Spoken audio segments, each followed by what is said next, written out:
But first, we do begin with breaking news. Activist and former LA County Supervisor Gloria Molina has died. Her family made the announcement just moments ago. She was the first Latina on the board. Our KCAL News reporter Tom Waite has a look back at her life and her legacy. She was greeted by thunderous applause and chants of Viva Molina as Gloria Molina was sworn in as the first Latina on the LA County Board of Supervisors in 1991. At the county level of government, we must open up the process to new representation. While her election was historic, it was just one of many firsts for Molina. She was the first Latina elected to the state assembly in 1982 and the first Latina on the LA City Council, elected in 1987. But it was her time as a supervisor that would last for decades. In office, she would quickly become known as someone who would never back down from a cause or a fight that she believed in. It is hard for me to control the kind of temper that I have. Like here in 2014, when Molina took on the now defunct Exide recycled battery plant in Vernon, after it was found the company was to blame for lead poisoning in children who lived near the facility. Today, the Board of Supervisors will hopefully join me in filing a lawsuit. Molina had a long list of allies and friends. A trailblazer, a pioneer, a fighter. Former LA Mayor Antonia Villaraigosa. A woman who didn't care what the odds against her were whenever she took on a fight that benefited her constituents. I probably as close as anyone to her in terms of those who have been in office. And I can tell you that Gloria didn't suffer fools.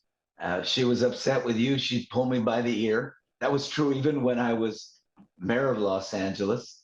But we had a brother-sister relationship that I think both of us treasure. Those sentiments also shared by another longtime colleague, Zev Yaroslavsky, who served as a county supervisor with Molina for 2 decades. Gloria is a very powerful, strong, indefatigable, courageous woman. Never a scent of special interest influence. I mean, that's one of the things I loved about her. Molina was one of 10 children growing up in the city of Pico Rivera. She attended public schools, went to college, and eventually would serve in the Carter administration before going on to win elected offices.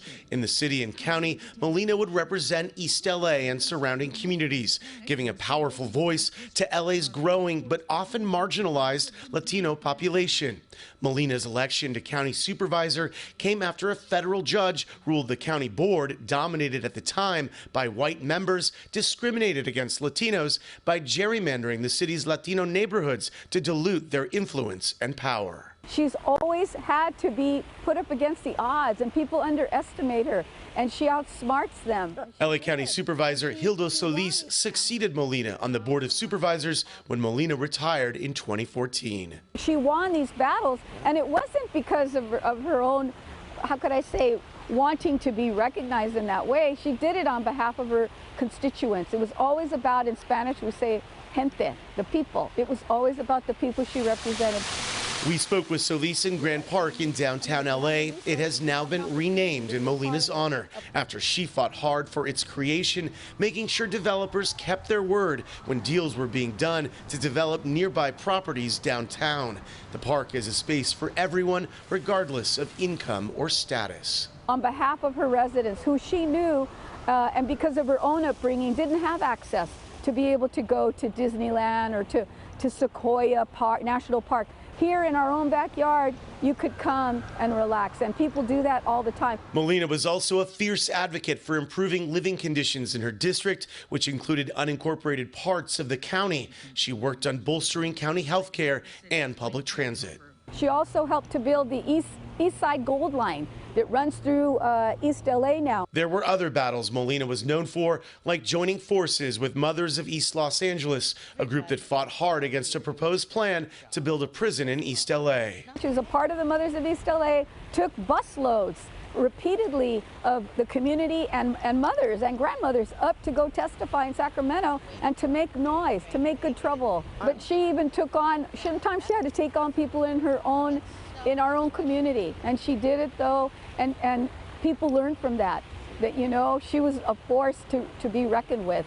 Always a fighter for her constituents and her family. Molina leaves behind a husband and a daughter and 2 grandchildren. Her final battle against cancer was for them as much as it was for her. I think one of the most beautiful things about her is knowing how she would spend her time too, which is very important with her family. Molina's legacy forever changed LA, and while she left us too soon, even in her passing, she will continue to inspire.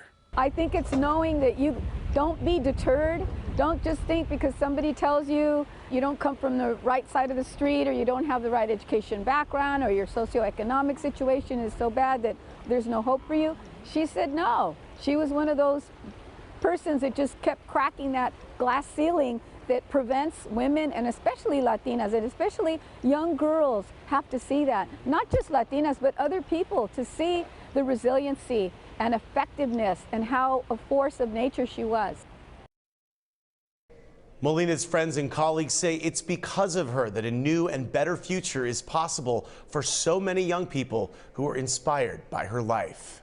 In the newsroom, I'm Tom Waite, KCAL News.